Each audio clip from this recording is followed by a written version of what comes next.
Now, I know anything that starts with federal legislation usually ends in either a nap or an argument with somebody, but stick with me here.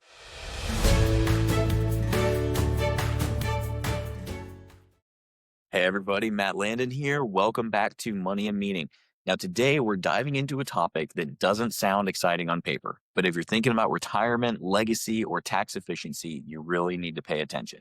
We're going to be talking about the Secure Act 2.0. I know anything that starts with federal legislation usually ends in either a nap or an argument with somebody, but stick with me here because this thing, it's changing the retirement game in ways that most folks still don't understand.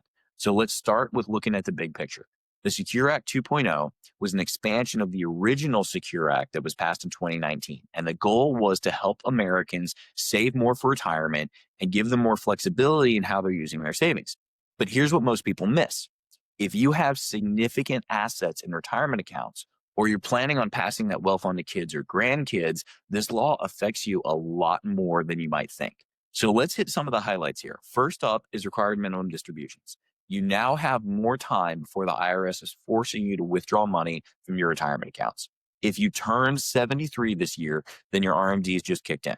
But if you were born in 1960 or later, you don't have to start taking that RMD until age 75. Now that sounds like a win, and for many people it is. Delaying your RMD gives your assets more time to grow tax deferred. But here's the catch. Bigger accounts mean bigger tax bills later, especially if you're also taking Social Security, if you're taking your pension or other income. So that's why we're doing more Roth conversation and Roth conversion planning than we've ever done in the past. Now, done right, this can smooth out your tax burden across retirement and leave your heirs with tax-free money, not just a giant liability. So here's the second thing. Catch-up contributions got a big boost. So if you're age 50 or older, you can already put more money into your retirement plans. But starting in 2025, those at age 60 to 63 can contribute even more. So that maximum funding, now they're adding in what's called a special catch-up, right? Special catch-up.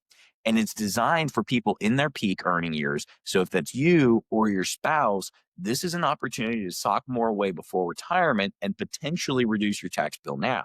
So if you think my income is going to be high, next year I'm planning on retiring, put more money aside, turn around, and then you've got it at a reduced rate if you were to pull it out later. So the bottom line is tax strategies are going to be it's going to matter more, not less. So the heads up here is high earners will have to make those tax-free or those catch-up contributions as Roth contributions starting in 2026.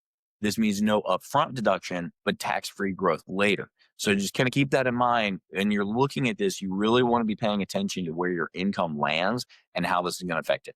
Now, this is one of the next big changes. This is for small business owners. If you're a business owner, and a lot of our clients are, the Secure Act 2.0 is packed with incentives to offer retirement plans to employees. We're talking tax credits, simplified plan administration, automatic enrollment for employees.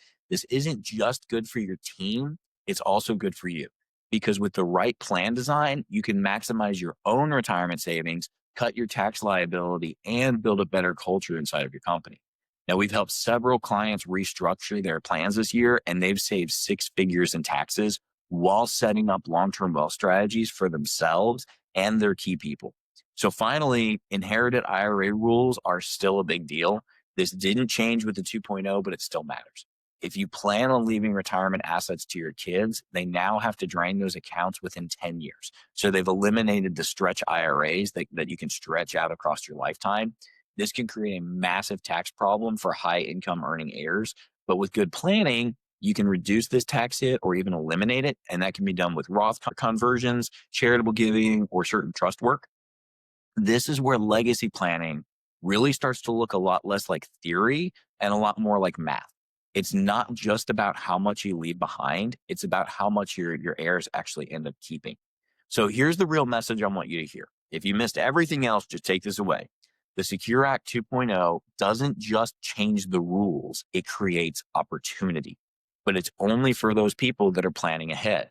Now, the families that we work with here at Semmax, many of them are entering a phase of life where every financial decision has ripples through decades, not just for themselves, but also for their kids and their grandkids.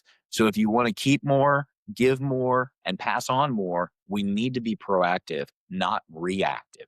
Now, if any of this hits a nerve and you're thinking, yep, that's me, don't wait until next April to sort it out. We've got the tools, the team, and the tax insights to make sure you're positioned for what's next. I'm Matt Landon. This is Money and Meaning. Thanks for being here. And more importantly, thanks for building something that matters. Have a beautiful day.